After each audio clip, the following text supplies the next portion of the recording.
后来受到这个9月、10月大旱影响，新竹县的汤柑甲地黄柑产量大减，农民是叫艰苦。为了来补偿到农民的损失，农委会提供4个地区的农民办理着现金的救助。这4区包括峨眉、竹东、北埔甲宝山乡，只要损害率达到20%以上，每公顷会当领75000块的救助金。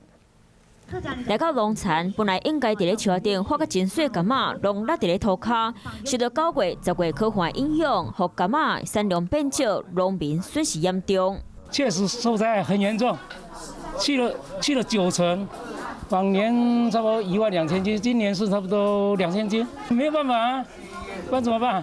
靠天吃饭，农民靠天吃饭啊。池仔内底柑仔有金黄色的外皮，掰开了后，果子肉真饱水，互人挡袂牢，一喙刷一喙食。毋过煞因为气候歹，柑仔根本发袂大，佮歹看卖袂出去。为了减少农民损失，农委会提供救助金。很高兴，我们终于得到了一个相关的桶柑的一些补助哈。那1公顷有补助75000块。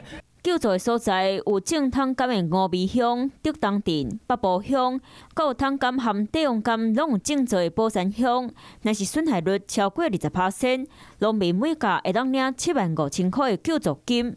农民听到消息，赶紧一个排队写资料，讲希望这救助金会当补偿农民损失。嘛因为产量变少，去年汤柑1公斤平均价数落伫咧450。地黄柑1公斤平均价数伫咧560，伊个价数伫咧未来会阁继续变贵。